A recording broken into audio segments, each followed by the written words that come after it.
Hogwarts, a name that sparks warmth, wonder, and tales of bravery. But hidden beneath its enchanted ceilings and shifting staircases lies a story few dare to whisper, a story buried by time and fear. Tonight we uncover the secrets the castle itself tried to forget. Chapter 1: Whispers in the Walls. The night was soft and quiet over Hogwarts School of Witchcraft and Wizardry, a gentle hush that wrapped the castle in its tender embrace. The moon hung low, its silver light spilling across the turrets and towers, casting long shadows that danced like whispers on the stone. The air was cool, still, carrying the faint scent of pine from the forbidden forest and the earthy warmth of the lake's edge. Inside the castle, the corridors were silent, their polished floors gleaming faintly under the glow of enchanted torches. The portraits slept, their painted figures still, their soft snores a quiet hum in the dark. The world was at peace, the night kind, and Hogwarts rested, safe and serene. Yet, beneath this calm, a secret stirred. It was a whisper, faint and fleeting, heard only by those who lingered too long in the shadows. The walls of Hogwarts, ancient and wise, held stories that no book recorded, tales that no professor spoke aloud. They were stories of students, young witches, and wizards bright with promise, who vanished, their names fading like mist in the morning sun. Not one, not two, but many over centuries, their absences excused as accidents, misadventures, or choices to run away. The truth was softer, quieter, hidden in the cracks of the castle's stone, whispered among those who could not speak freely. Let's drift gently into this tale, like leaves falling on a still pond, and listen to the whispers in the walls. Set. The story begins long ago, in the early days of Hogwarts, when the castle was new, its magic fresh and wild. The founders, Godric Gryffindor, Helga Hufflepuff, Rowena Ravenclaw, and Salazar Slytherin, had woven enchantments into every brick, every beam, creating a place where magic could thrive. It was a sanctuary, a beacon for young minds eager to learn. The halls echoed with laughter, the classrooms buzzed with spells, and the great hall glowed with the warmth of shared meals. The castle was alive, its magic a steady pulse, and all was well, or so it seemed. But even then, there were shadows. In the year 1012, a boy named Aldrich Wulfric, a third-year Hufflepuff with a knack for herbology, was last seen tending mandrakes in the greenhouse. He was quiet, kind, his hands always dusted with soil, his smile a gentle glow. One morning he was gone. His bed was empty, his books untouched, his wand left on his nightstand. The professors searched, their wands casting soft lights into the forest, the lake, the dungeons. They found nothing, no trace, no clue, only the stillness of a castle that kept its secrets. The headmaster, a stern wizard named Edric Thorne, told the students Aldrich had run away, seeking adventure beyond the grounds. The boy's parents wept, but the story held, and Aldrich's name faded, a whisper lost in the years. The castle was safe, the night kind, and the students slept soundly, reassured by the gentle hum of Hogwarts magic. But the portraits noticed. In their gilded frames they watched, their painted eyes sharp in the dark. Sir Cadogan, bold and brash, muttered to his horse about a boy who'd never returned. The fat lady, soft and motherly, hushed him, her voice a quiet murmur, promising all was well. Yet they saw, and they remembered their whispers, soft, their secrets kept within the canvas. Where she runs. Decades passed, the castle growing older, its stones weathered but strong. In 1147, another student vanished, Eldith Marrow, a Ravenclaw with a love for charms, her laughter bright as a bell. She was last seen in the library, her quill scratching late into the night, surrounded by books on levitation spells. Come morning, her chair was empty, her quill still, the library silent. The professors searched again, their faces calm, their voices steady. They found no trace, no sign, only the quiet hum of the castle's magic. The headmistress, a wise witch named Unveil, told the students Eldith had left to study abroad, her talent too great for Hogwarts alone. The story was accepted, the students reassured, and Eldith's name slipped away, a soft echo in the walls. So, the night was gentle, the shadows kind, and Hogwarts remained a beacon, its magic a quiet comfort. But the house elves noticed too. In the kitchens, where fires crackled and pots simmered, they worked in silence, their large eyes gleaming in the dark. They saw things, flickers of movement in the corridors, soft whispers where no one stood. Dobby's ancestors, bound by ancient magic, scurried through the hidden passages, their ears twitching at sounds no human heard. They didn't speak of it, couldn't speak of it, their loyalty to the castle a quiet chain. Yet they remembered, their whispers soft, their secrets buried deep. The pattern continued, slow and subtle, like a tide that ebbs and flows. Every few decades, a student would vanish, their absence cloaked in stories that soothed but never satisfied. In 1293, a Gryffindor named Torrin Blackthorn, brave and bold, disappeared after a late-night duel in the courtyard. His cloak was found by the lake, but nothing else. The professors called it a drowning, an accident in the dark. In 1420, a Slytherin named Lisa Vorn, cunning and quiet, was last seen near the dungeons, her potions book left open on a table. She was said to have run away, seeking power beyond the school. Each time the castle was searched, the grounds combed, and each time the story held. A gentle lie, a quiet promise that all was well. The walls listened, their stones warm with the magic of centuries, and they kept these secrets close. The portraits whispered among themselves, their voices soft, their tales passed from frame to frame. The fat friar, gentle and round, spoke of students who'd never returned, his ghostly glow dimming as he sighed. The bloody baron, stern and silent, turned away, his chains clinking faintly in the dark. They didn't speak to the living, not directly, but their whispers lingered, a quiet hum in the corridors where students walked unaware. The house elves, too, carried the weight of what they'd seen.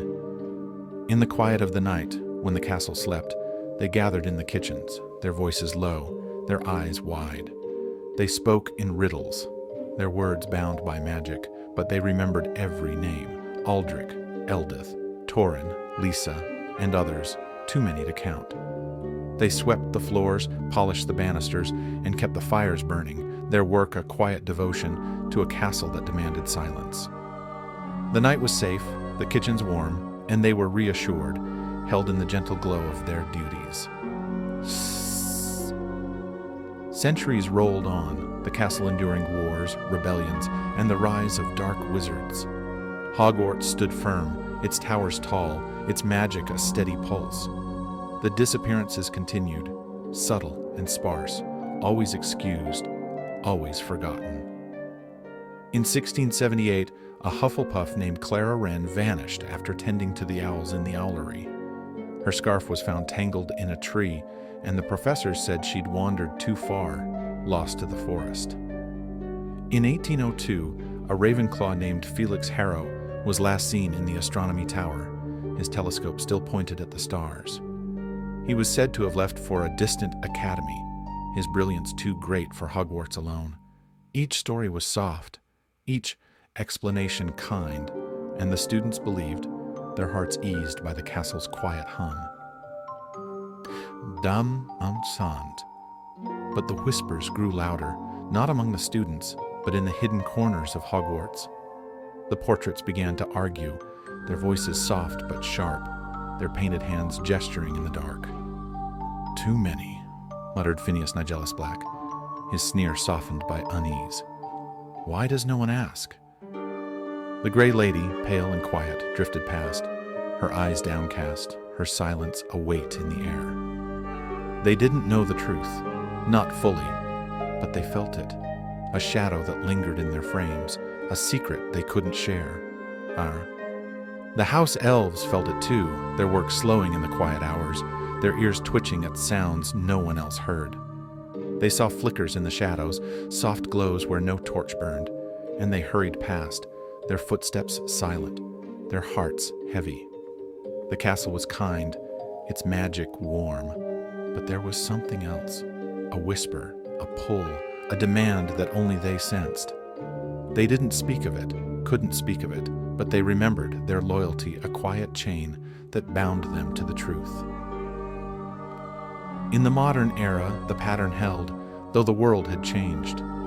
Hogwarts stood through the rise and fall of Grindelwald, the terror of Voldemort, the bravery of Harry Potter.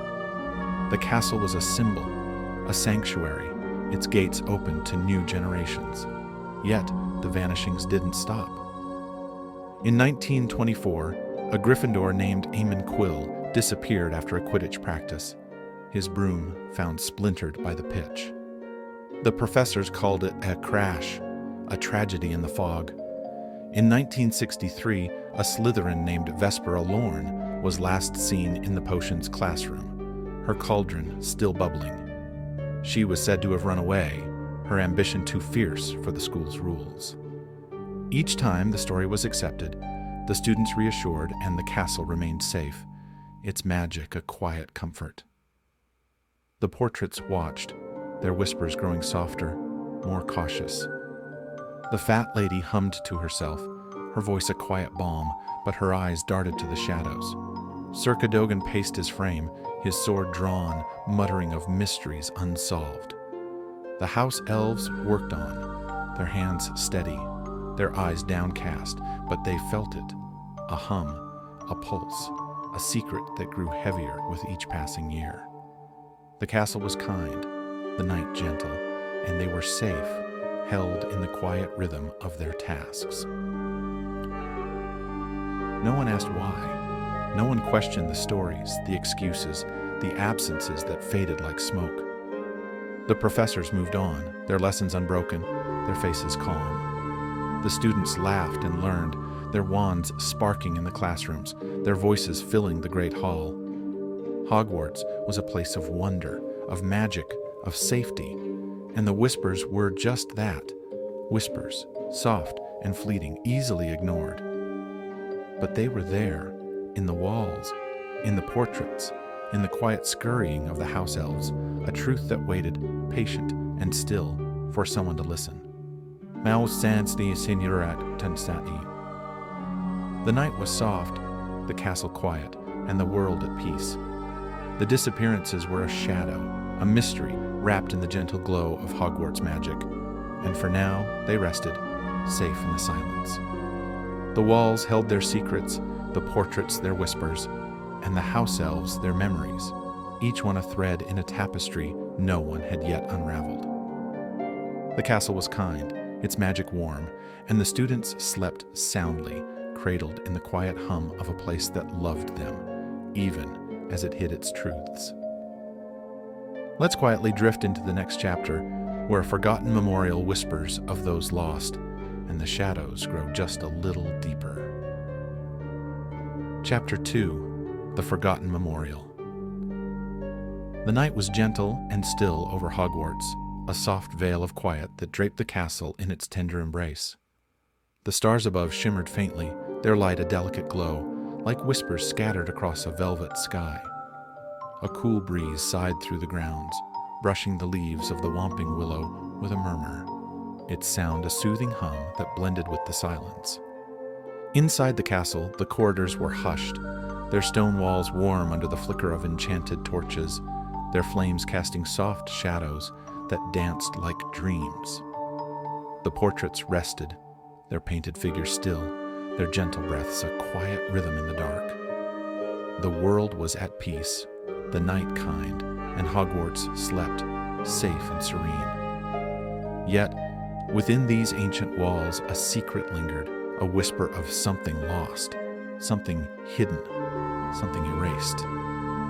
It was a story told not in books, not in lessons, but in the quiet spaces where the castle's magic hummed most deeply. Long ago, there was a memorial, A wall of stone tucked away in a forgotten corner of Hogwarts, its surface etched with names of students who had vanished, their lives a soft echo in the castle's memory. This wall was no myth, no rumor. It was real, its presence felt by those who knew where to look. But it was gone now, destroyed, its stones scattered, its truth buried under layers of silence. Why? The answer lies in whispers, in shadows, in the quiet choices of those who guarded Hogwarts' name. Let's drift gently into this tale like mist settling over a still lake and uncover the forgotten memorial. The story begins in the early years of Hogwarts, when the castle was a beacon of hope, its towers young and proud. The founders had built it to last, their magic woven into every stone, every arch, creating a sanctuary for witches and wizards. The halls were alive with the laughter of students, the crackle of spells, the soft rustle of parchment. But even then, there were losses, students who disappeared, their absences cloaked in stories of accidents or wanderlust. Aldrich Wulfric, Eldith Marrow, Torrin Blackthorn, their names were not forgotten, not at first. They were honored, their memory carved into a wall hidden deep within the castle's heart. This memorial was not grand, not like the trophies in the Great Hall or the statues in the courtyards. It was simple, quiet, a slab of smooth stone tucked in a small chamber off a forgotten corridor, near the Hufflepuff common room. The chamber was small, its walls bare save for the memorial, its air cool and still, scented faintly with moss and time. The wall itself was unassuming, its surface polished to a soft sheen, etched with names in a delicate script that glowed faintly under torchlight. Each name was a whisper, a life, a student who had walked these halls and then vanished, their fate unknown but remembered. The portraits knew of it, their painted eyes watching as professors and prefects passed by, their voices hushed in reverence. The fat lady, soft and warm, would hum a lullaby as she swung open, her gaze lingering on the corridor that led to the chamber. Sir Cadogan, bold but quiet in these moments, would bow his painted head, his sword still, his horse silent. The house elves knew too, their large eyes gleaming as they swept the chamber's floor, their hands gentle on the stone. They didn't speak of it, couldn't speak of it, but they polished the wall with care, their whispers soft, their loyalty a quiet vow to the castle's secrets. Louise. For centuries, the memorial stood, its names growing slowly, one every few decades. In 1147, Eldith Marrow's name was added, her laughter still echoing in the library's quiet corners. In 1293, Torrin Blackthorn's name joined the list, his bravery a faint glow in the courtyard stones. The professors who carved these names did so in silence, their wands tracing the script with precision, their faces calm but heavy. It was a duty, a quiet act of respect, a way to honor those who were gone without stirring fear. The castle was safe, the night kind, and the students slept soundly, unaware of the memorial's quiet watch. But the whispers grew uneasy. By the 1400s, the pattern of vanishings was impossible to ignore, not by the students, who believed the stories, but by those who guarded Hogwarts' legacy. Headmasters and professors, wise and cautious, began to question the memorial's purpose. Why keep a record of loss? Why let these names linger, a shadow over the castle's light? The portraits heard their debates, their voices low in the staff room, their words sharp but soft. "It's a reminder," said Headmaster Oswin Grieve, his voice a murmur in the dark. But reminders can become warnings, and warnings can become fear. The house elves heard too, their ears twitching as they polished goblets in the kitchens. They felt the shift, the unease that crept into the castle's hum, a quiet tension that wasn't there before. They didn't speak, couldn't speak, but they watched, their hands slowing, their eyes wide. The memorial was a secret, yes, but it was also a truth, a quiet acknowledgement of what had been lost. To destroy it, To erase it felt wrong, a betrayal of the students whose names it bore. Yet the castle was kind, its magic warm, and they were safe, reassured by the gentle rhythm of their work. In 1532, the decision was made. Headmaster Percival Dunmere, a stern wizard with a heart heavy from years of leadership, ordered the memorial's destruction. It was not a choice made lightly. The portrait saw his pacing, his quill trembling as he wrote the decree. "Hogwarts must remain a beacon," he said, his voice soft but firm. "We cannot let fear take root." The chamber was sealed, its door hidden by enchantments, its walls cloaked in spells that made the eye slide past. The memorial wall was broken, its stones shattered, carried away under cover of night to be scattered in the lake, the forest, the hills beyond. The names were gone, their glow extinguished, their whispers silenced. Or so it was believed. The night was gentle, the shadows kind, and Hogwarts remained a sanctuary, its magic a quiet comfort. The students slept soundly, their dreams untroubled, their laughter filling the halls come morning. The professors moved on, their lessons unbroken, their faces calm. But the portraits remembered. In their gilded frames they whispered, their voices soft, their secrets heavy. "They took the wall," muttered Phineas Nigellus Black, his sneer softened by regret. "But the names remain." The fat friar nodded, his ghostly glow dim, his sigh a quiet echo in the corridor. They didn't speak to living, not directly, but their whispers lingered, a soft hum in the castle's stones, while the house elves felt it most keenly. In the kitchens, where fires burned low, they gathered in the quiet hours, their eyes wide, their voices hushed. They had polished the memorial, tended its chamber, and now it was gone, its absence a weight in their hearts. They didn't speak of it, couldn't speak of it, but they remembered every name, every curve of the script, every glow of the runes. They swept the floors, stirred the soups, and kept the castle warm, their work a quiet devotion to a truth that had been buried. The castle was safe, the night kind, and they were reassured, held in the gentle glow of their duties.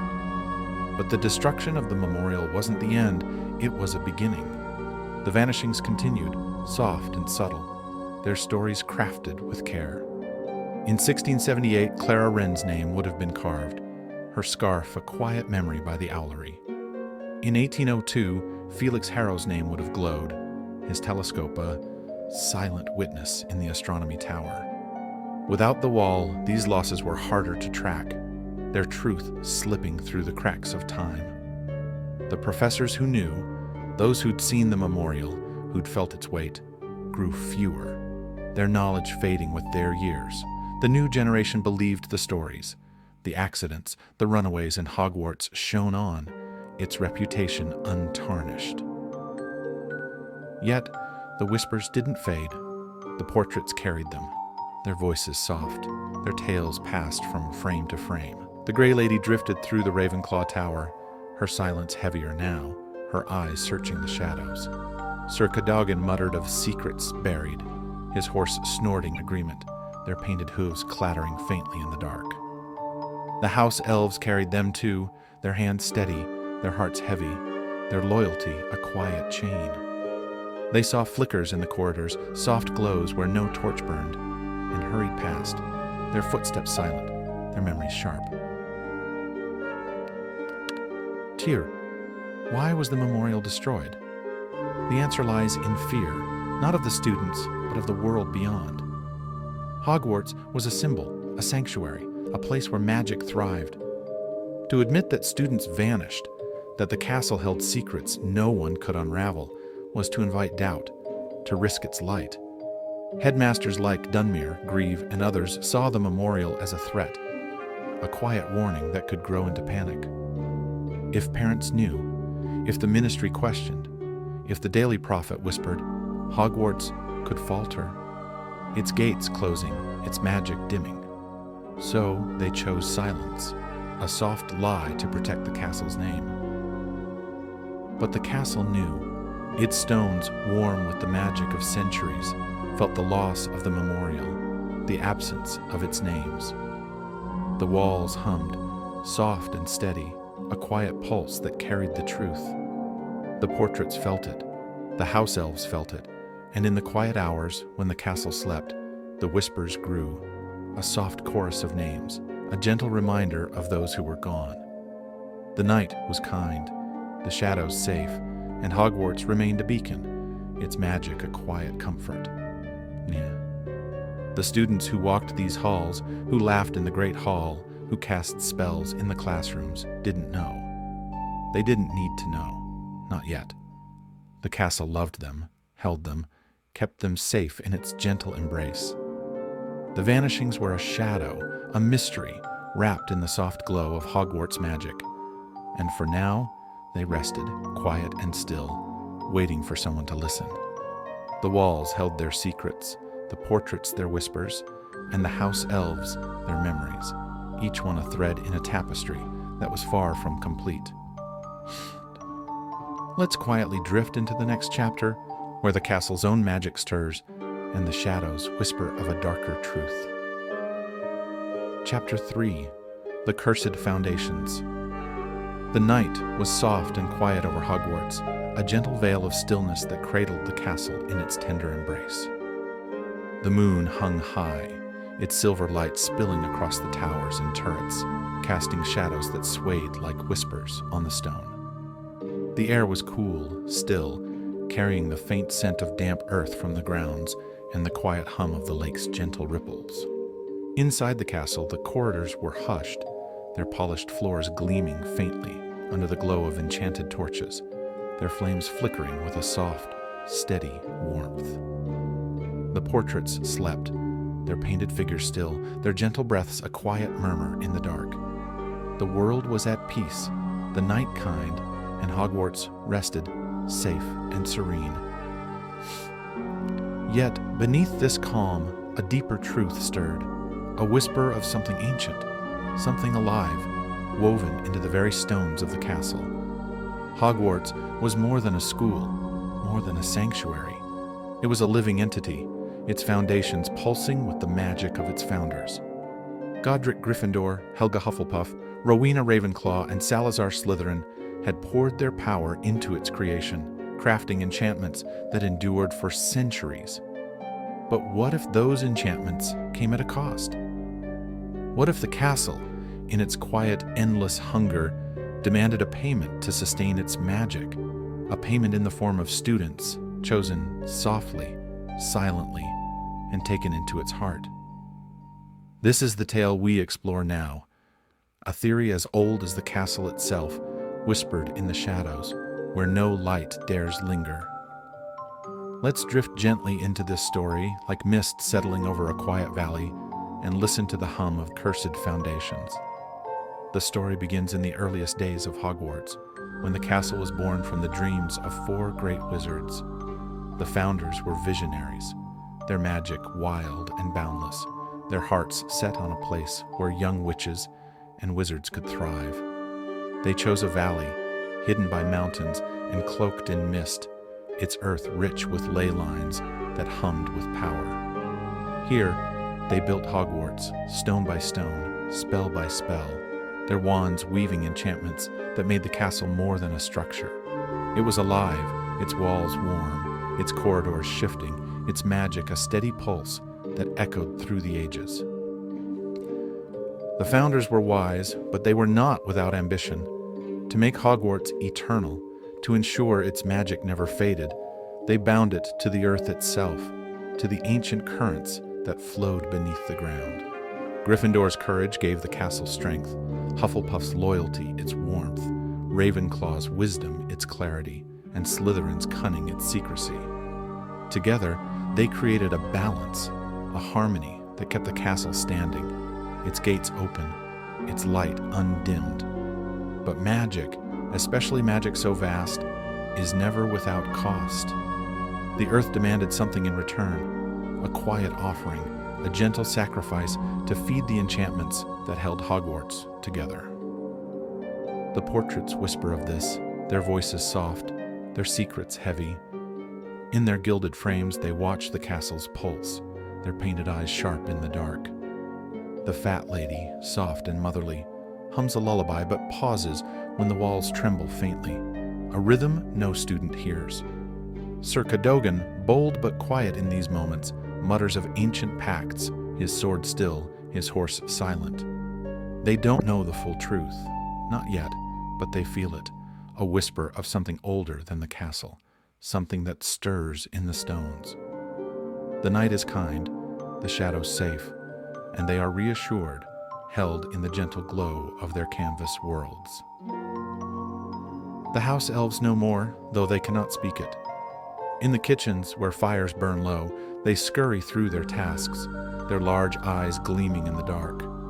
They feel the castle's hum, a quiet pulse that runs through the floors, the walls, the hidden passages they alone traverse. Dobby's ancestors, bound by ancient magic, sensed it first. A shift in the air, a soft demand that came not from the founders, but from the earth itself. They saw students vanish, their absences cloaked in stories, and they felt the castle's satisfaction. A quiet sigh as its magic grew stronger. They don't speak, can't speak, but they remember, their whispers soft, their loyalty, a quiet chain. The first to vanish, Aldrich Wulfric in 1012, was no accident. He was a Hufflepuff, kind and quiet, his hands always dusted with soil from the greenhouses. The castle chose him, or so the theory goes, its magic reaching out, soft and subtle, pulling him into its depths. Where he went, no one knows. Not the professors, not the portraits, not the house elves. The dungeons, perhaps, where the walls are thick and silent, or the lake, its waters deep and still, or a chamber no map could find. The castle was gentle, its touch kind, and Aldrich was gone, his absence a quiet gift to the foundations that kept Hogwarts alive. The night was soft, the castle safe, and the students slept soundly, reassured by the gentle hum of magic that surrounded them. But the pattern grew, slow and steady, like roots spreading beneath the earth.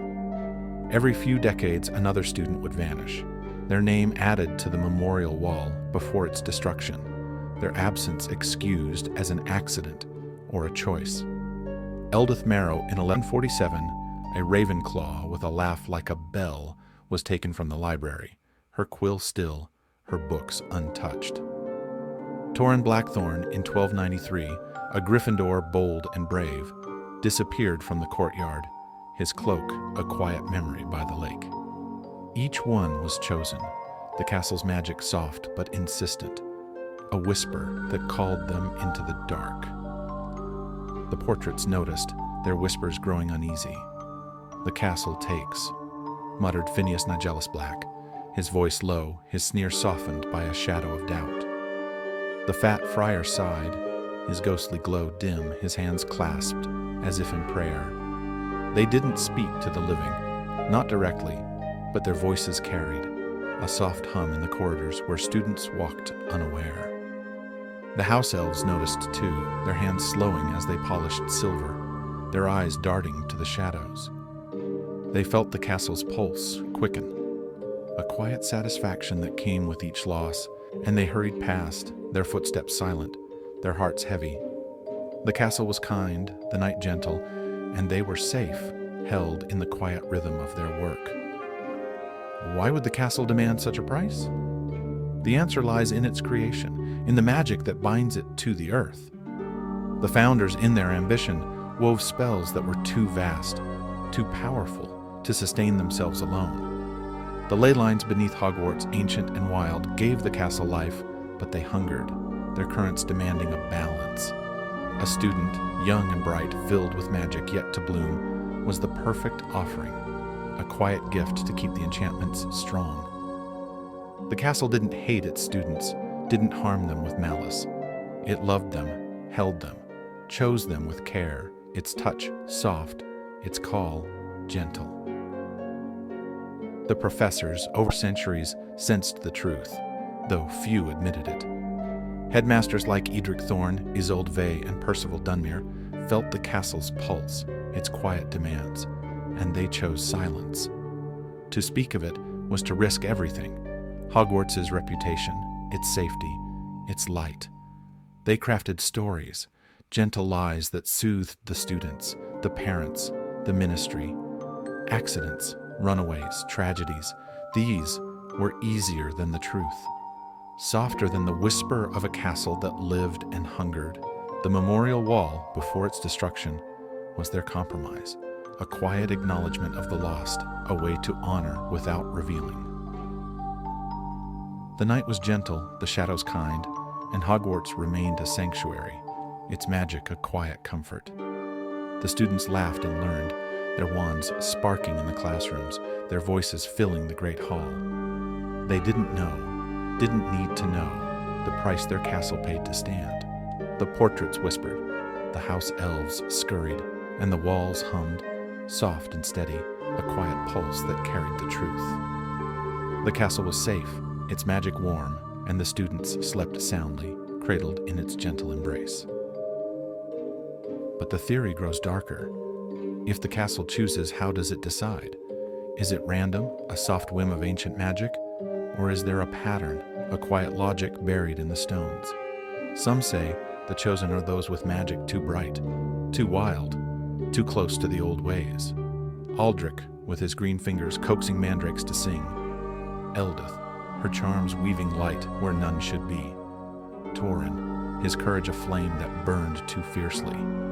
They were not ordinary, not even among witches and wizards, and the castle felt it, its magic drawn to theirs like a moth to a soft glow. The house elves, silent witnesses, saw the signs. Before each vanishing, the castle would hum, a quiet vibration that ran through the floors, the walls, the hidden passages. They felt it in the kitchens, their spoons trembling in their hands, their fires flickering without wind. They saw students pause, their eyes distant, as if hearing a whisper no one else could catch. The elves didn't speak, couldn't speak, but they remembered, their loyalty a quiet chain that bound them to the castle's will. The night was kind, the shadows safe, and they were reassured, held in the gentle glow of their duties. The portraits, too, saw the signs, though they understood less. The fat lady would watch a student linger in the corridor, their steps slow, their gaze fixed on a wall that seemed to hum. Sir Cadogan would mutter of strange lights, soft flickers in the dark, guiding someone where no one should go. They whispered among themselves, their voices soft, their secrets heavy, but they didn't act, didn't warn. The castle was their home, their sanctuary, and its magic was kind, its touch gentle, even when it took. Centuries passed, the vanishings continuing, soft and subtle, their stories crafted with care. In 1678, Clara Wren, a Hufflepuff with a love for owls, was taken from the owlery, her scarf a quiet memory in the trees. In 1802, Felix Harrow, a Ravenclaw with a passion for the stars, vanished from the astronomy tower, his telescope still pointed at the sky. In 1924, Eamon Quill, a Gryffindor with a broomstick's grace, disappeared from the Quidditch pitch, his splintered broom a silent witness. Each time the castle hummed, its magic soft but insistent, its choice final. Ennis, the modern era brought no end to the pattern. Even after Voldemort's fall, after Harry Potter's triumph, the castle's hunger remained, quiet and patient. In 1963, Vespera Lorne, a Slytherin with a gift for potions, was taken from the dungeons, her cauldron still bubbling. The professors called it a runaway, her ambition too fierce for Hogwarts rules. The students believed, their hearts eased by the gentle lie, and the castle stood firm, its magic a quiet comfort. The night was safe, the shadows kind, and they slept soundly, unaware of the price paid for their sanctuary. But the truth cannot stay buried forever. The walls hum, the portraits whisper, the house elves remember, and the castle's magic grows heavier with each offering. The theory of the cursed foundations is a shadow, a whisper of a truth too vast to grasp, but it lingers, soft and insistent, in the quiet corners of Hogwarts. The castle loves its students, holds them, keeps them safe, but it also chooses, its touch gentle, its call final. The night is kind, the world at peace, and the students rest, cradled in the soft glow of a magic that is both protector and predator. The walls hold their secrets, the portraits, their whispers, the house elves, their memories, each one a thread in a tapestry that grows darker with each name. The castle is alive, its foundations cursed, its hunger quiet but unending. Yet it is safe, its magic warm, and the students sleep, held in the gentle embrace of a place that loves them, even as it takes. The mystery deepens, the shadows stir, but for now, all is still, all is quiet, and the night remains kind. Well, let's quietly drift into the next chapter, where the Forbidden Forest whispers its own secrets, and the shadows grow just a little colder. Chapter 4: The Forbidden Forest's Secret. The night was soft and quiet over Hogwarts, a gentle hush that wrapped the castle in its tender embrace. The stars above glimmered faintly, their light a delicate shimmer, like whispers scattered across a velvet sky. A cool breeze sighed through the grounds, brushing the grass with tender fingers, its sound a soothing murmur that blended with the stillness. Beyond the castle, the Forbidden Forest loomed, its edges dark and silent, a wall of shadows that seemed to breathe. Inside Hogwarts, the corridors were hushed, their stone walls warm under the flicker of enchanted torches, their flames casting soft shadows that danced like dreams. The portraits slept, their painted figures still, their gentle breaths a quiet hum in the dark. The world was at peace, the night kind, and Hogwarts rested, safe and serene. Yet, beyond the castle's walls, a secret stirred, a whisper of something wild, something hidden, something alive in the depths of the Forbidden Forest. The forest was no ordinary place. It was a realm of ancient magic, its trees older than the castle, its paths untrodden by most. The students knew it as forbidden, a place of danger where centaurs roamed and creatures lurked. But what if the forest held more than beasts? What if some of the vanished students, those taken by the castle's quiet hunger, were not gone, not dead, but banished to the forest, cursed and changed, their forms woven into its dark tapestry? This is the tale we explore now, a theory as chilling as the forest's shadows, whispered by those who dare not linger too long. Let's drift gently into this story, like leaves falling on a still pond, and listen to the secrets of the Forbidden Forest. The forest has always been part of Hogwarts, its roots tangled with the castle's foundations, its magic a mirror to the enchantments that keep the school alive. When the founders built Hogwarts, they chose this valley not just for its ley lines, but for the forest, a wild, untamed place that could guard their secrets, shield their magic, and hold what the castle could not. The trees were ancient, their branches thick and gnarled, their leaves whispering in a language no human could speak. The forest was alive, its heart beating in time with the castle's, its shadows a quiet refuge for things best left unseen. The portraits know of the forest, though they rarely speak of it. In their gilded frames, they watch the castle's edges, their painted eyes sharp in the dark. The fat lady, soft and warm, hums a lullaby but falters when the forest is mentioned, her voice a quiet murmur, promising all is well. Sir Cadogan, bold but cautious, mutters of paths that lead nowhere, of shadows that move without light. They don't know the full truth, not yet, but they feel it, a whisper of something wilder than the castle, something that waits beyond the grounds. The night is kind, the shadows safe, and they are reassured, held in the gentle glow of their canvas worlds. The house elves no more, though their lips are sealed by magic. In the kitchens, where fires burn low, they scurry through their tasks, their large eyes gleaming in the dark. They feel the forest's pull, a quiet hum that runs through the castle's walls, the grounds, the hidden passages they alone traverse. Dobby's ancestors, bound by ancient magic, saw students vanish, their footsteps leading toward the forest's edge, their fates unspoken. They heard whispers in the trees, soft cries that faded into silence, and they hurried past, their hearts heavy, their loyalty a quiet chain. The castle is kind, the night gentle, and they are safe, reassured by the soft rhythm of their work. The theory begins with a twist. Not all who vanish are lost to the castle's depths. Some, the whispers say, are sent to the forest, their bodies cursed, their minds changed, their humanity woven into something else.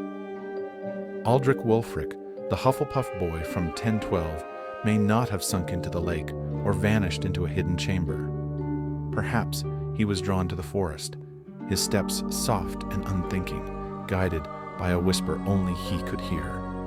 The castle, alive and hungry, chose him, but instead of taking him wholly, it gave him to the forest, its magic twisting his form, binding him to the trees. What became of him? The centaurs, proud and silent, know but will not say. Their hooves tread the forest's paths, their eyes sharp in the dark, but they turn away from certain glades, their voices hushed when asked. Hagrid, the gentle giant who calls the forest home, once spoke of shadows that moved strangely, of eyes that glowed where no creature stood. In a quiet moment by his hut, his voice low, he muttered, "There's things in there, things that weren't always what they are." He said no more, his hands busy with a kettle, his heart heavy with unspoken truths. The forest is wild, its magic soft but unrelenting, and it holds its secrets close. The night is gentle, the castle safe, and the students sleep soundly, reassured by the quiet hum of Hogwarts magic. But the theory grows darker.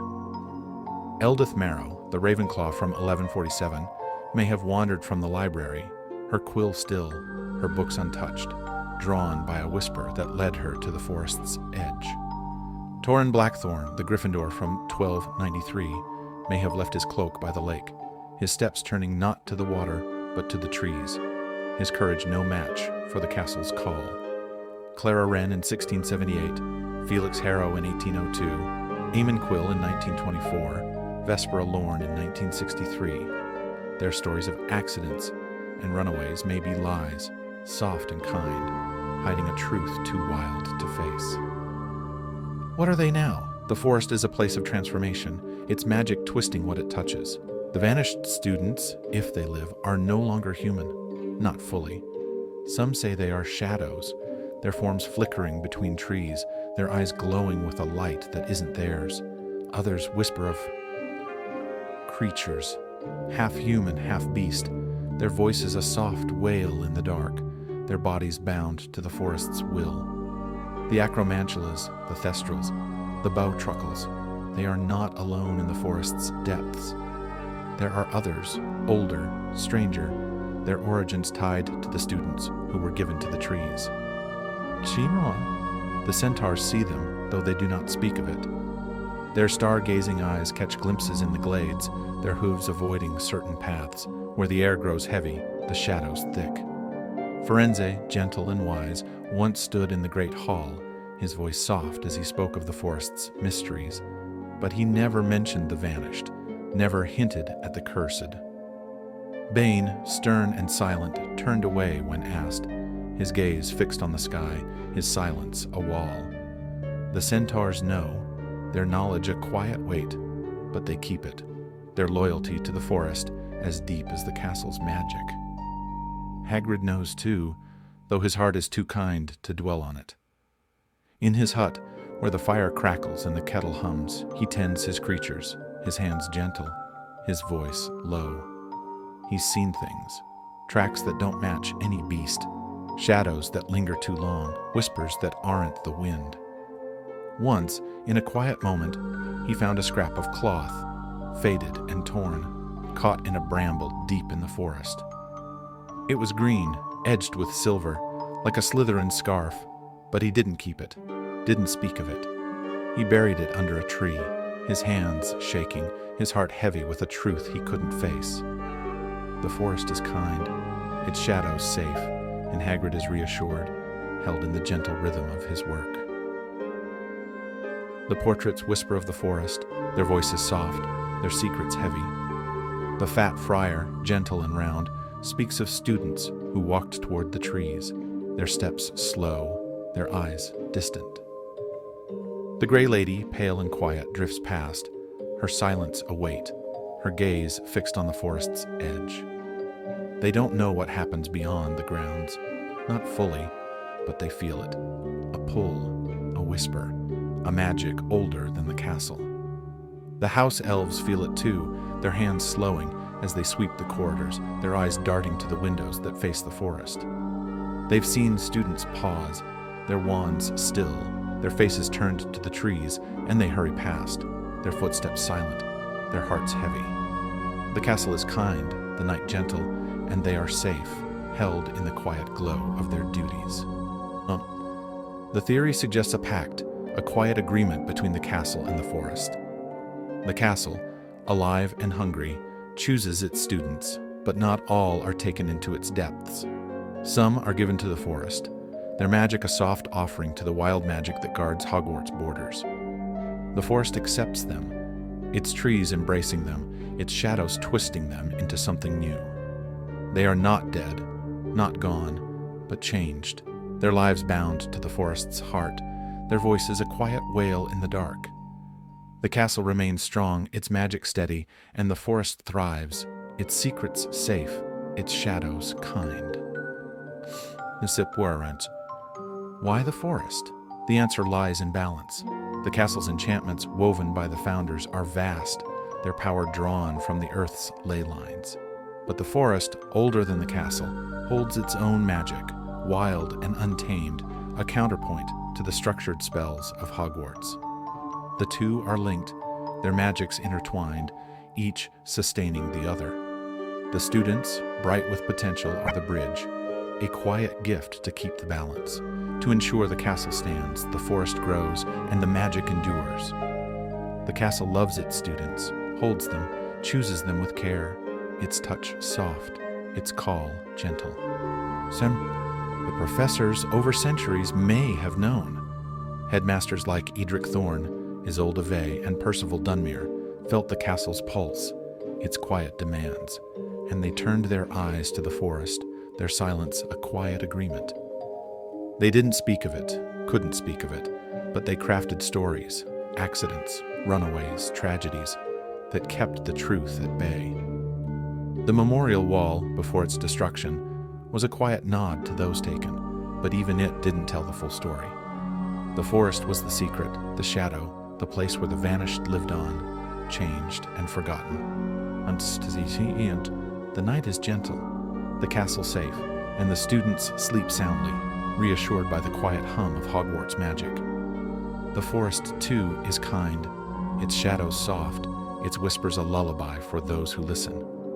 The vanished students, if they live, are part of it now, their forms woven into the trees, their voices a quiet echo in the dark. They are not to be feared, not to be mourned, but to be remembered, their lives a quiet thread in the tapestry of Hogwarts magic. The castle loves them, holds them, keeps them safe, even in the forest's embrace. The walls hum, the portraits whisper, the house elves remember, and the forest waits, its secrets deep, its magic wild.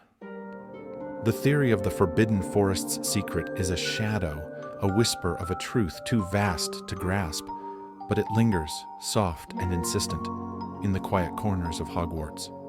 The castle is alive, its foundations cursed, its hunger quiet but unending, and the forest is its partner, its keeper, its home for those who are changed.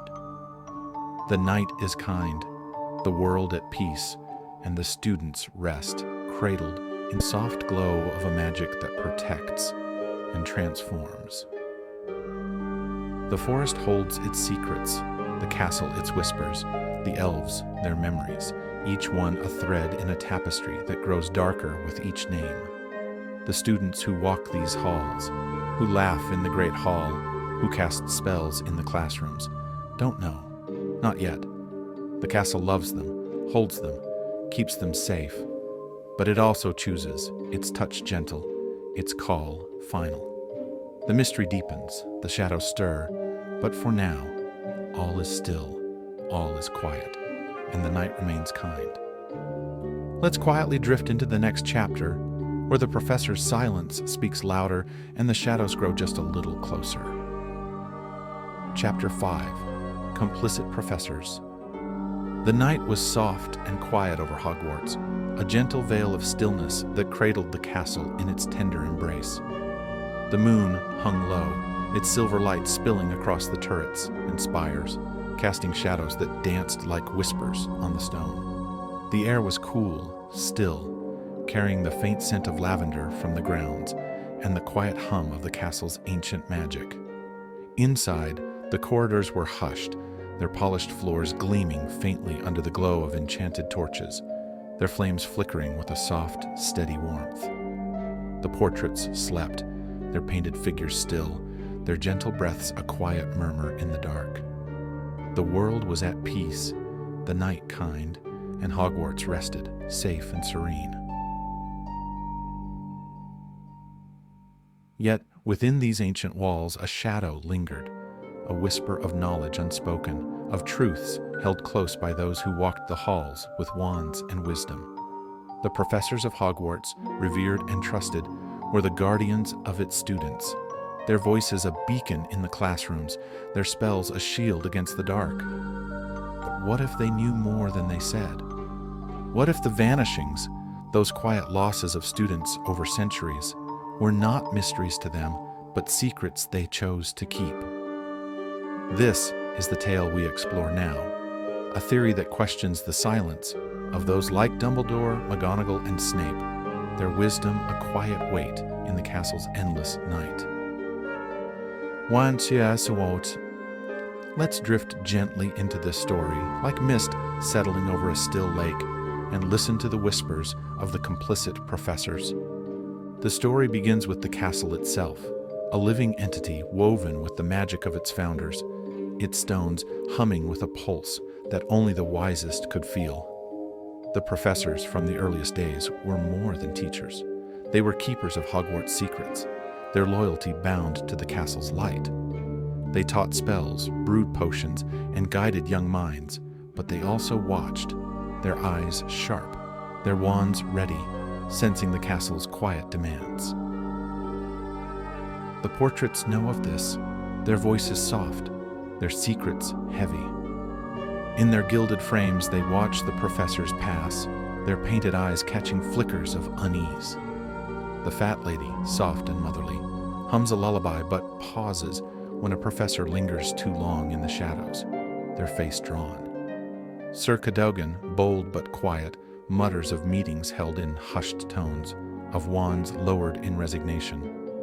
They don't know the full truth, not yet, but they feel it, a whisper of knowledge that weighs on those who teach. The night is kind, the shadows safe, and they are reassured, held in the gentle glow of their canvas worlds. The house elves know more, though they cannot speak it. In the kitchens where fires burn low, they scurry through their tasks, their large eyes gleaming in the dark. They see the professors at night, their footsteps soft in the corridors, their wands casting quiet lights where no student roams. Dobby's ancestors, bound by ancient magic, watched headmasters and teachers pause at certain doors, their hands trembling, their voices hushed.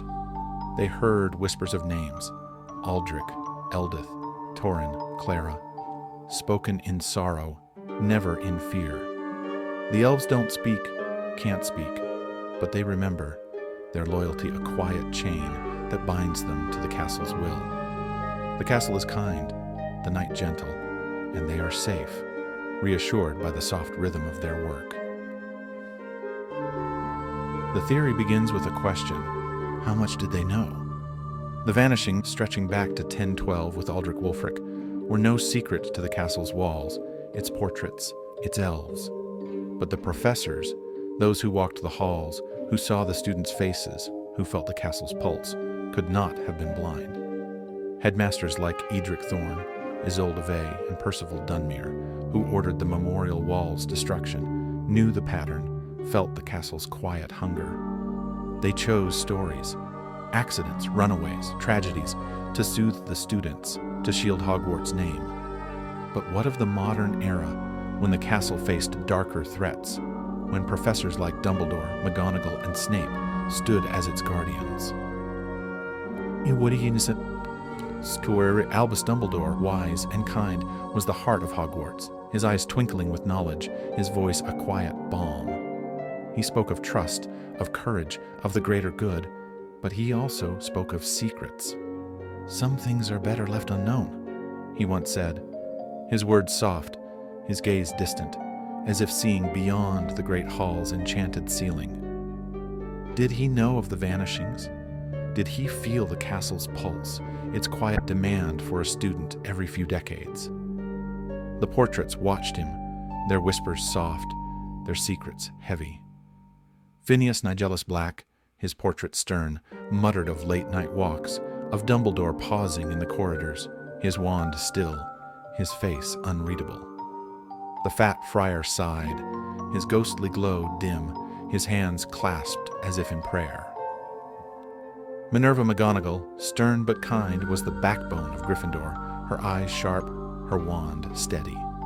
She loved her students, protected them, but her silence was a weight. In the quiet of her office, where the fire crackled low, she read reports, her quill pausing over names that didn't return. Vespera Lorne, the Slytherin from 1963, was one such name, a student whose cauldron bubbled alone, whose absence was called a runaway. McGonagall's lips tightened, her gaze fixed on the parchment, but she said nothing, her silence a quiet choice. The house elves saw her, their eyes wide, their hands slowing as they polished the Gryffindor common room. They felt her sorrow, a quiet hum that matched the castle's pulse, but they didn't speak, couldn't speak. Severus Snape, complex and shadowed, was a man of secrets, his loyalty torn between light and dark. He prowled the dungeons, his cloak billowing, his eyes catching flickers in the shadows. Did he know of the vanishings? Did he sense the castle's hunger, its quiet call? In the potions classroom where Vespera Lorne had vanished, he lingered, his fingers brushing the table, his face unreadable. The portraits whispered of his late-night patrols, of moments when he stood by the lake, his wand still, his gaze fixed on the forest's edge. The gray lady drifted past, her silence heavier, her eyes searching his, but he turned away, his steps soft, his secrets his own. Ward, the night is gentle, the castle safe, and the students sleep soundly, reassured by the quiet hum of Hogwarts magic. But theory grows darker. If the professors knew, why did they stay silent? Was it loyalty to the castle, to its legacy, to the magic that sustained it? Or was it fear of the truth, of the castle's power, of what might happen if the vanishings were exposed? The memorial wall, destroyed in 1532, was a quiet acknowledgement, a way to honor without revealing. But after its loss, the professors had no such outlet, their knowledge a weight they carried alone. Argus Filch, the caretaker, adds another layer to the mystery. Gruff and bitter, he roamed the corridors at night, his lantern casting soft shadows, his cat, Mrs. Norris, at his side. His duties were more than cleaning, more than scolding. The house elves saw him, their eyes wide, their hands slowing as he entered hidden passages, his keys jangling softly in the dark. He checked doors that led nowhere, walls that hummed faintly, corridors that students never saw. Once, in a quiet moment, he muttered to Mrs. Norris, "They don't know what I do, what I've seen." The elves hurried past, their footsteps silent, their hearts heavy, but they remembered their loyalty, a quiet chain. What did Filch see? The theory suggests he was a gatekeeper, a watcher of the castle's secrets, tasked with tasks no professor could admit. Did he seal passages where students had vanished, their footsteps fading into the dark? Did he sweep away traces of their presence, their wands, their cloaks, their books? The portraits watched him, their whispers soft, their secrets heavy. The fat lady hummed, her voice faltering as Filch passed, his lantern a quiet glow in the corridor. Sir Cadogan muttered of keys that opened no doors, of walls that Filch touched with trembling hands. Indium.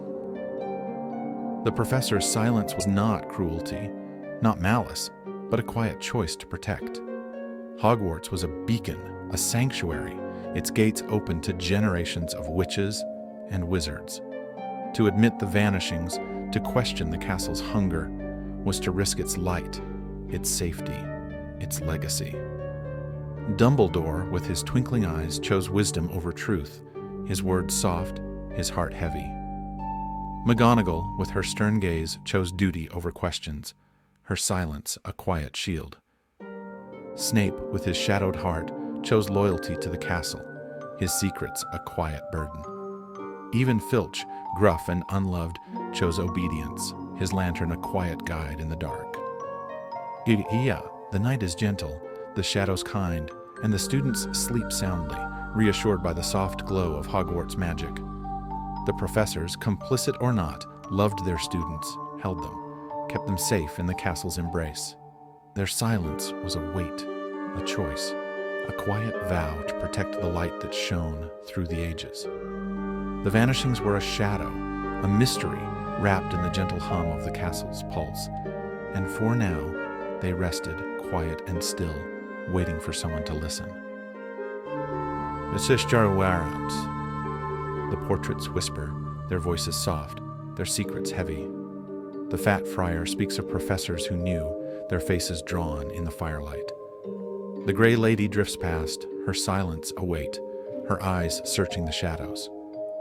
The house elves scurry, their hands steady, their eyes downcast, their memories sharp.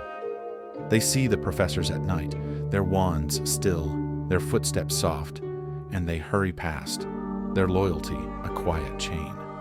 The castle is kind, the night gentle, and they are safe, held in the quiet rhythm of their work. The students who walk these halls, who laugh in the great hall, who cast spells in the classrooms, don't know, not yet. They trust their professors, their headmasters, their caretaker, their hearts eased by the stories they're told.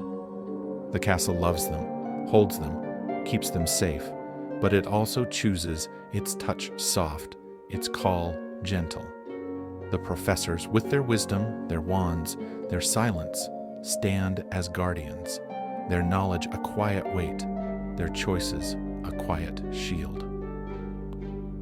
The walls hum, the portraits whisper, the house elves remember, and the professors carry on, their lessons unbroken, their faces calm. The theory of their complicity is a shadow, a whisper of a truth too heavy to grasp, but it lingers, soft and insistent, in the quiet corners of Hogwarts. The castle is alive, its foundations cursed, its hunger quiet but unending, and the professors, knowingly or not, are its keepers, their silence a quiet vow to the magic that binds them all. The night is kind, the world at peace, and the students rest, cradled in the soft glow of a magic that protects and demands. The mystery deepens, the shadows stir, but for now all is still, all is quiet, and the castle remains a sanctuary, its secrets safe in the gentle embrace of those who know. Let's quietly drift into the next chapter, where the house elves' silence speaks louder, and the shadows grow just a little deeper. Chapter 6. House Elves, the Silent Witnesses. The night was soft and quiet over Hogwarts, a gentle hush that cradled the castle in its tender embrace. The stars above glimmered faintly, their light a delicate shimmer like whispers woven into the velvet sky. A cool breeze sighed through the grounds, brushing the grass with tender fingers, its sound a soothing murmur that blended with the stillness. Inside the castle, the kitchens glowed with a quiet warmth, their fires crackling low, their air rich with the scent of fresh bread and simmering stew. The house elves worked, their small figures scurrying through the shadows, their large eyes gleaming in the dark. The world was at peace, the night kind, and Hogwarts rested, safe and serene. Ifats. Yet, in the quiet corners of the castle, a secret lingered, a whisper of truths unseen, held by those who served in silence. The house elves, small and steadfast, were the heartbeat of Hogwarts, their hands tending its fires, their feet padding through its hidden passages. They saw everything, heard everything, their eyes catching flickers in the dark that no one else noticed. But their lips were sealed, bound by ancient magic older than the castle itself, a quiet vow that kept their secrets locked away. What if the house elves had witnessed every vanishing, every student taken by the castle's quiet hunger? What if they knew the truth, their silence, a weight heavier than the stones they polished? This is the tale we explore now, a theory as deep as the castle's foundations, whispered in the shadows where only the elves tread. Let's drift gently into this story like leaves settling on a still pond and listen to the silent witnesses of Hogwarts. The house elves have always been part of the castle, their presence woven into its magic from the very beginning. When the founders built Hogwarts, they welcomed these creatures, their loyalty a quiet strength, their service a quiet gift. The elves were not slaves, not then. Their bond was one of choice, a pact sealed with spells that bound them to the castle's will. They swept the floors, lit the torches, and kept the great hall warm, their hands gentle, their hearts true. But with that bond came a price, a silence that could not be broken, a loyalty that could not be questioned, even when the castle took what was not its to claim. The portraits know of the elves, though they speak of them rarely. In their gilded frames, they watch the small figures scurry through the corridors, their painted eyes catching the glint of their eyes in the dark.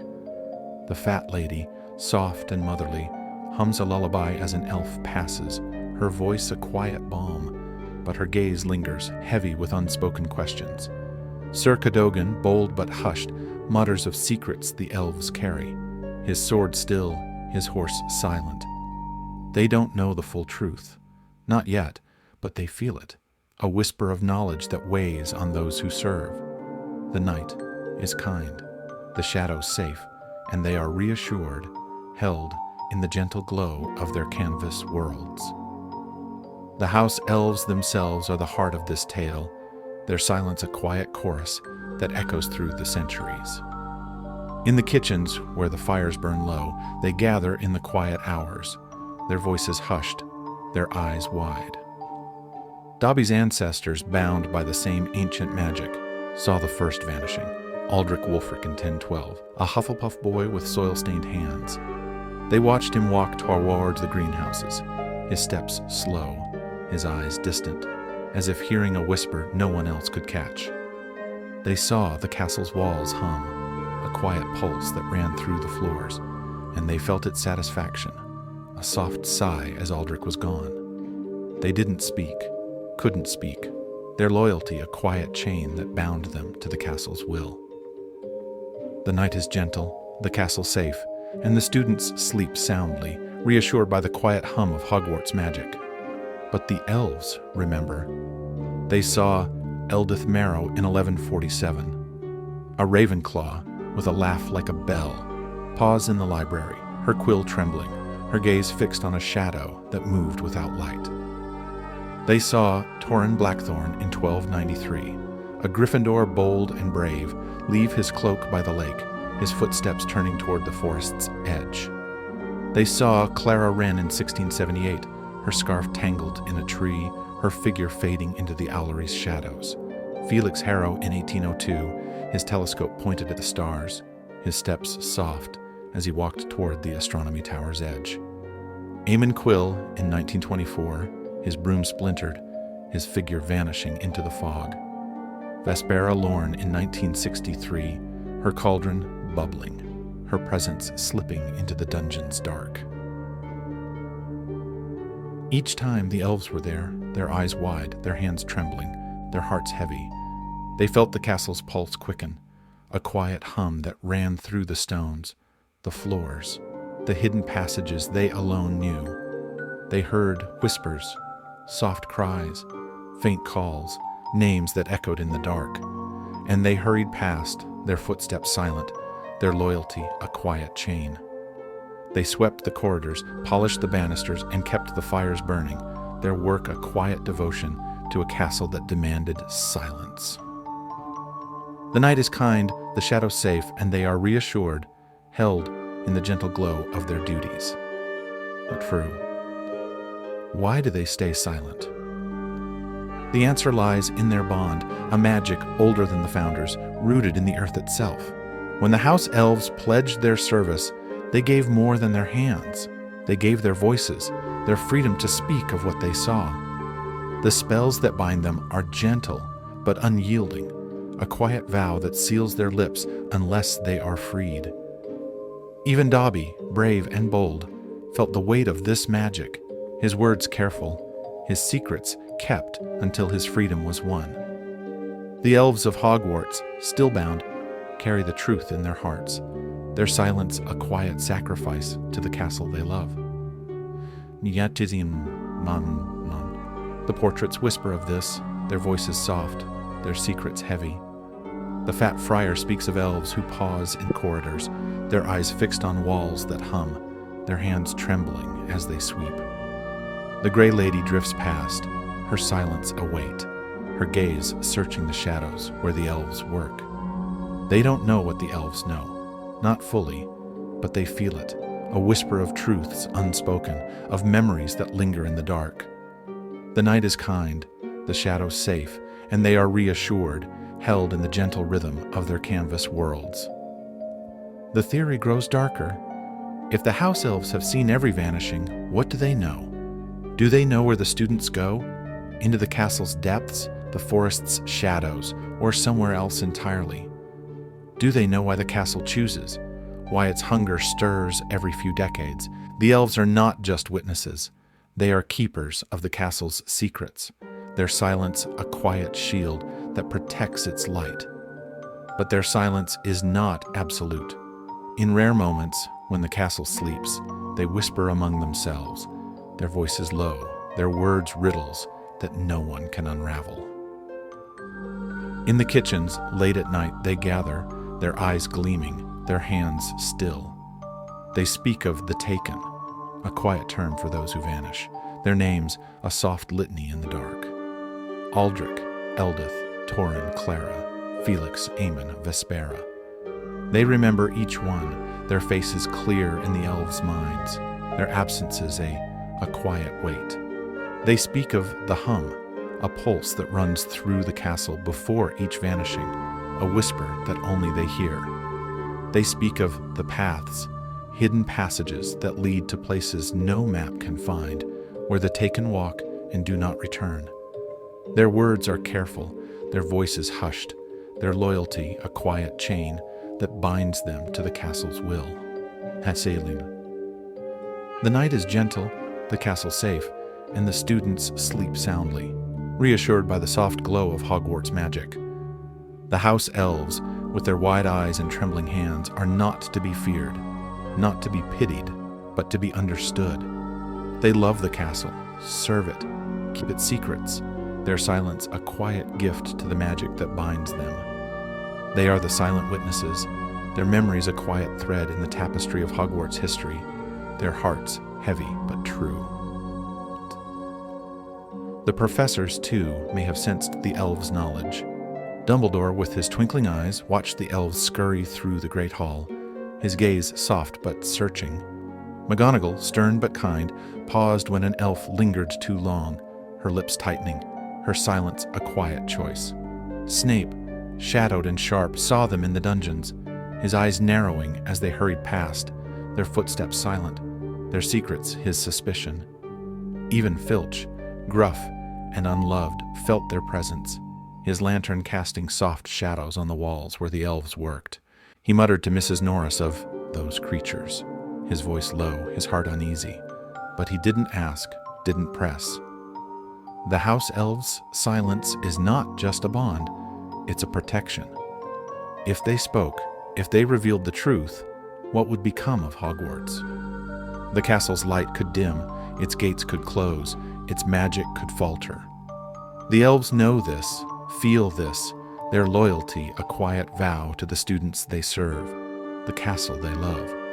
They sweep the corridors, polish the silver, and keep the fires burning, their work a quiet devotion to a truth they cannot share. The night is kind, the shadows safe, and they are reassured, held in the gentle rhythm of their duties. The students who walk these halls, who laugh in the great hall, who cast spells in the classrooms, don't know. Not yet. They see the house elves as helpers, quiet and kind, their presence a comfort in the castle's warmth. They don't see the weight in their eyes, the tremble in their hands, the secrets they carry.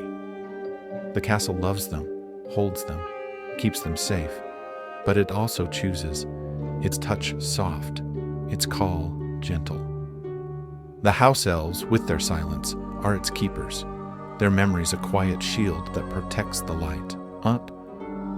The walls hum, the portraits whisper, the house elves remember, and the castle carries on, its magic steady, its secrets deep. The theory of the silent witnesses is a shadow, a whisper of a truth too vast to grasp, but it lingers, soft and insistent, in the quiet corners of Hogwarts.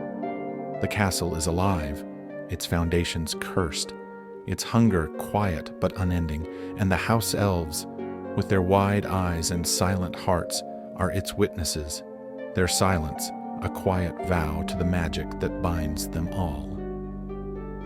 The night is kind, the world at peace, and the students rest, cradled in the soft glow of a magic that protects and demands. The mystery deepens, the shadows stir, but for now, all is still, all is quiet, and the castle remains a sanctuary, its secrets safe in the gentle embrace of those who serve.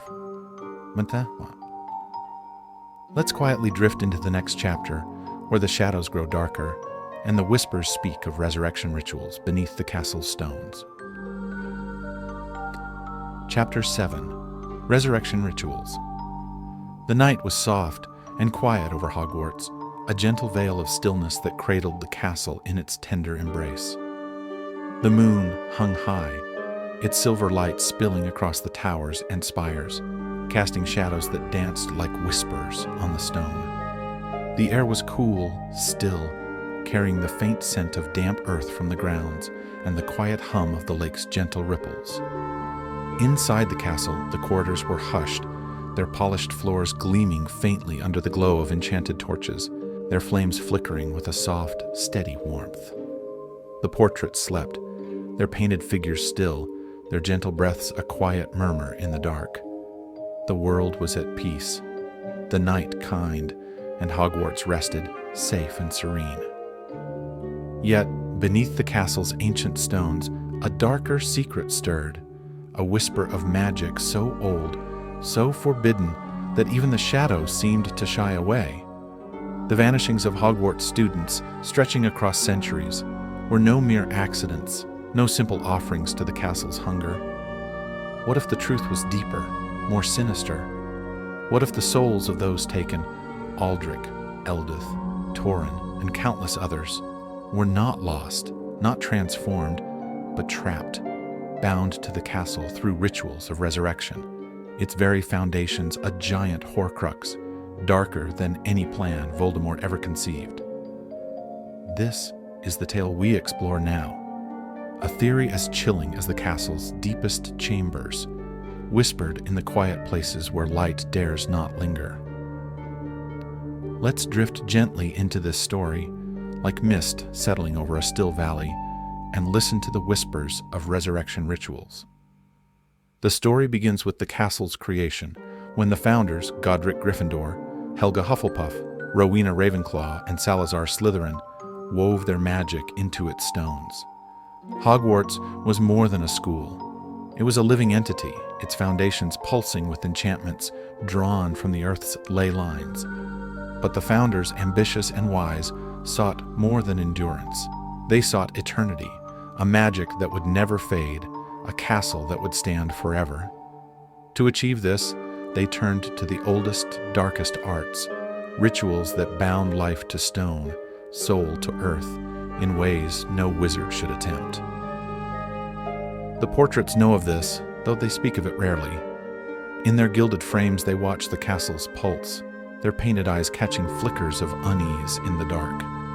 The fat lady, soft and motherly, hums a lullaby but falters when the walls tremble faintly, a rhythm no student hears. Sir Cadogan, bold but hushed, mutters of ancient spells, of chambers sealed before the castle's gates first opened. They don't know the full truth, not yet, but they feel it, a whisper of magic darker than the Founder's light, a shadow that lingers in the stones. The night is kind, the shadows safe, and they are reassured, held in the gentle glow of their canvas worlds. So, the house elves know more, though their lips are sealed by magic. In the kitchens, where fires burn low, they scurry through their tasks, their large eyes gleaming in the dark. They feel the castle's hum, a quiet pulse that runs through the floors, the walls, the hidden passages they alone traverse. Dobby's ancestors, bound by ancient magic, sensed it first, a shift in the air, a soft demand that came not from the Founders but from the rituals that birthed the castle. They saw students vanish, their souls not gone but held, their essence woven into the castle's heart. They don't speak, can't speak, but they remember, their loyalty a quiet chain that binds them to the castle's will. The castle is kind, the night gentle, and they are safe, reassured by the soft rhythm of their work. The theory begins with a chilling idea. Hogwarts itself is a Horcrux, not of one wizard's making, but of the Founder's collective will. A Horcrux, as dark magic teaches, is an object imbued with a fragment of a soul, anchored to life through a ritual of death. Voldemort split his soul to cheat death, but the Founders, wiser and bolder, sought to anchor not themselves, but their creation. To make Hogwarts eternal, they bound it to the souls of its students, chosen quietly, taken softly, their lives a quiet offering to the castle's endless hunger. The Vanishings, Aldrich in 1012, Eldith in 1147, Torrin in 1293, and countless others, were not accidents, not banishments, but sacrifices, their souls trapped beneath the castle, their essence fueling its magic. How could such a ritual work? The Founders, masters of their craft, wove spells that went beyond wands and incantations. Deep beneath Hogwarts, in chambers no map can find, they carved runes into the earth, their lines glowing with a light that wasn't fire, wasn't starlight, but something older, wilder. These chambers, hidden even from the house elves, were the heart of the ritual, their walls pulsing with the castle's will. The students, chosen for their magic, their potential, were drawn to these places, their steps soft, their minds clouded by a whisper only they could hear. The castle took them, not with violence, but with a gentle pull, their souls bound to the stones, their lives a quiet thread in the castle's tapestry. The night is gentle, the castle safe, and the students sleep soundly, reassured by the quiet hum of Hogwarts magic. But the theory grows darker. The souls of the vanished are not at rest. They are trapped, their essence held in the castle's foundations, their voices a quiet wail in the dark. Aldrich Wulfric, with his soil-stained hands, may linger in a chamber beneath the greenhouses, his soul a soft glow in the runes. Eldith Marrow, with her laugh like a bell, may be bound beneath the library, her essence a quiet hum in the books she loved. Torrin Blackthorn, bold and brave, may be held beneath the courtyard, his courage a quiet pulse in the stones. Clara Wren, Felix Harrow, Eamon Quill, Vespera Lorne. Their souls are not gone, but woven into the castle, their lives a quiet fuel for its eternity. See. The portraits feel this, their whispers soft, their secrets heavy. The fat friar speaks of walls that hum, of shadows that flicker with faces no one knows. The Grey Lady drifts through the Ravenclaw Tower, her silence a weight, her eyes searching the stones as if seeking those lost. They don't know the full truth, not fully, but they sense it. A whisper of souls trapped, of magic that binds life to stone. The house elves feel it too, their hands slowing as they sweep the corridors, their eyes darting to the floors that hum faintly, their hearts heavy with unspoken truths. They hurry past, their footsteps silent, their loyalty a quiet chain. The castle is kind, the night gentle, and they are reassured, held in the quiet rhythm of their duties. The professors over centuries may have known. Headmasters like Edric Thorne, Isolde Vey, and Percival Dunmere felt the castle's pulse, its quiet demands, and they chose silence, their wands still, their faces calm. The memorial wall, before its destruction, was a quiet nod to the taken, but even it hid the truth of the rituals. In the modern era, Dumbledore, with his twinkling eyes, may have sensed the castle's darker magic. His words, "Some things are better left unknown," a quiet shield against the truth. McGonagall, stern but kind, may have felt the hum beneath her feet, her silence a quiet choice to protect. Snape, shadowed and sharp, may have stood in the dungeons, his fingers brushing the walls, his heart heavy with suspicions he never voiced. Even Filch, gruff and unloved, may have played a role. His late-night patrols, his keys jangling softly, his lantern casting quiet shadows. These were more than a caretaker's duties. The house elves saw him enter passages no one else knew, his steps slow, his face drawn. Did he seal chambers where the rituals took place, the runes glowing faintly in the dark? Did he sweep away traces of the taken, their wands, their cloaks, their books? The portraits whispered of his work, their voices soft, their secrets heavy. The fat lady hummed, her voice faltering as Filch passed, his lantern a quiet glow in the corridor.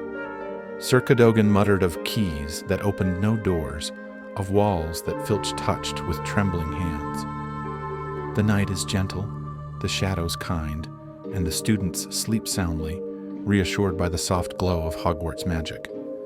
The theory of resurrection rituals is not one of malice, not one of cruelty, but of necessity, a quiet pact to keep the castle standing, its magic eternal.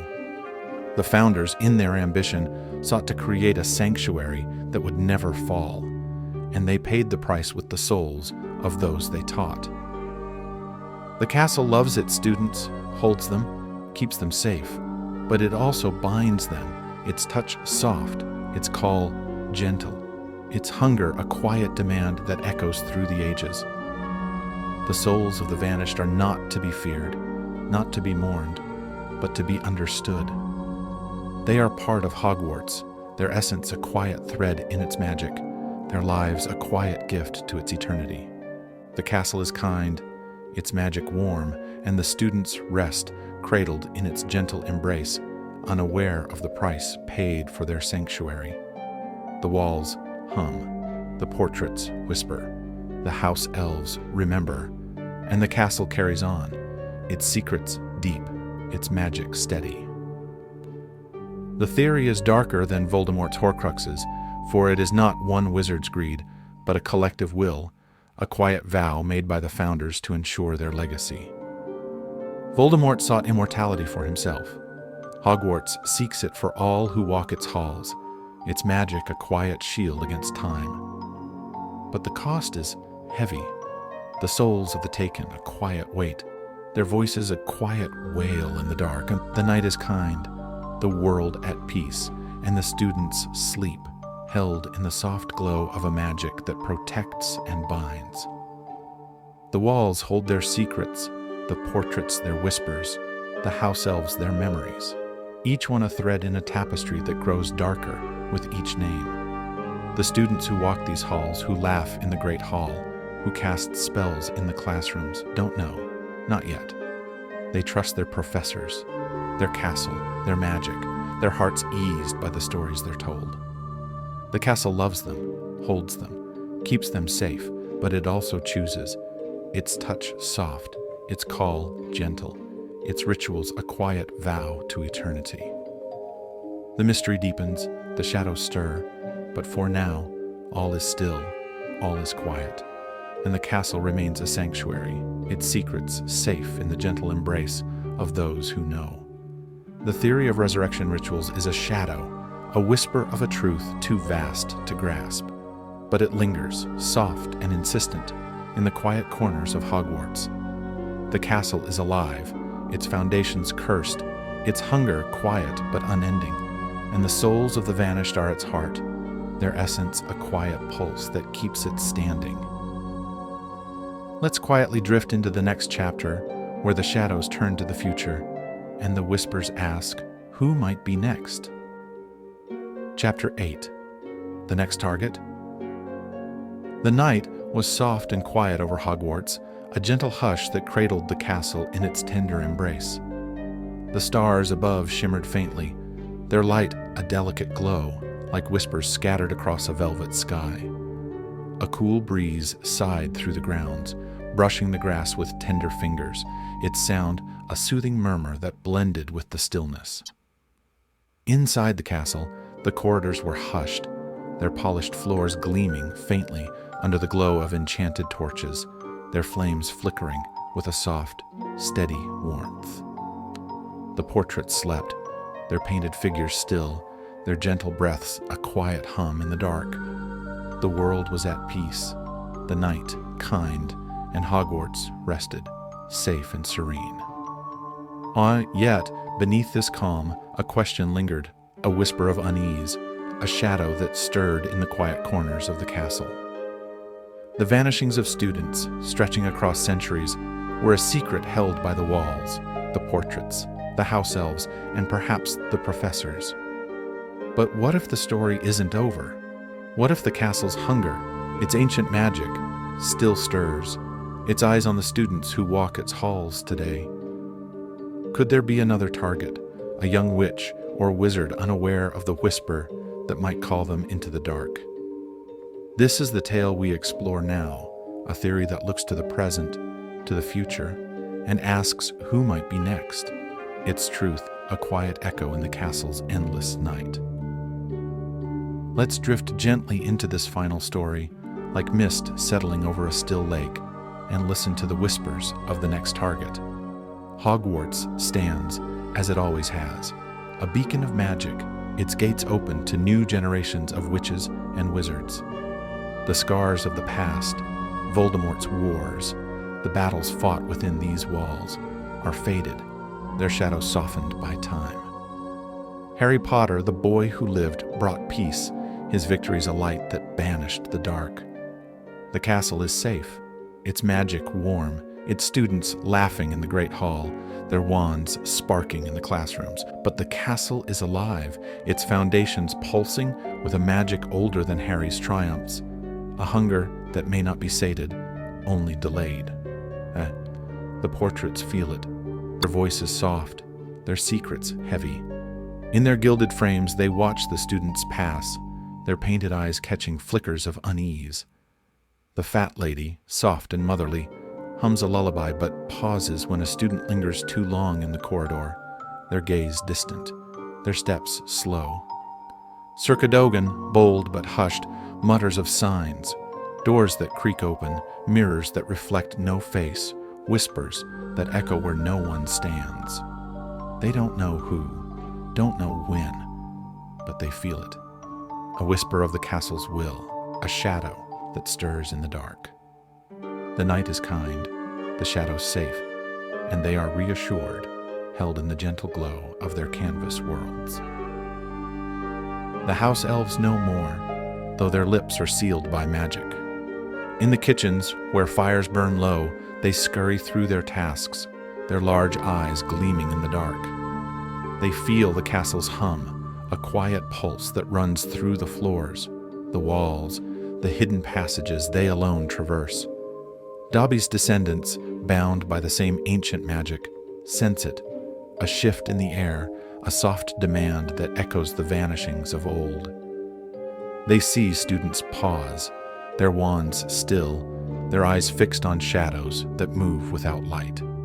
They hear whispers, soft voices, faint calls, names that linger in the dark, and they hurry past, their footsteps silent, their hearts heavy. The castle is kind, the night gentle, and they are safe, reassured by the soft rhythm of their work. The theory begins with a chilling question. Is the castle still choosing? The Vanishings, Aldrich Wulfric in 1012, Eldith Marrow in 1147, Torrin Blackthorn in 1293, Clara Wren in 1678, Felix Harrow in 1802, Eamon Quill in 1924, Vespera Lorne in 1963, were spaced decades apart, their patterns subtle, their stories soft. But Harry Potter's victories, his defeat of Voldemort, changed the wizarding world. The castle stood through wars, its magic enduring, but what if his triumphs only paused its hunger, a quiet delay in its ancient rituals? What if the castle, alive and eternal, is stirring once more, its eyes on the students of today? The signs are there, soft and fleeting, noticed by those who linger too long in the shadows. A Hufflepuff girl, Lila Thorne, sees her reflection in a classroom window, but it moves when she does not, its smile a quiet whisper of something else. She blinks, and it's gone, her heart racing, but the castle is kind, its warmth reassuring, and she sleeps soundly, the moment forgotten. A Ravenclaw boy, Theo Varn, hears a voice in the library, soft and low, calling his name from a shelf no one touches. He searches, finds nothing, and laughs it off, the castle's glow a quiet comfort in his mind. A Slytherin student, Mara Quill, finds a door in the dungeons that opens on its own, its hinges silent, its darkness deep. She steps back, her wand trembling, but the corridor is safe, the night gentle, and she walks away, the memory fading like a dream. Epoch. The night is gentle, the castle safe, and the students sleep soundly, reassured by the soft glow of Hogwarts magic. But these signs are not new. The house elves remember them, their eyes wide, their hands trembling as they sweep the corridors. Before each vanishing, the castle stirred.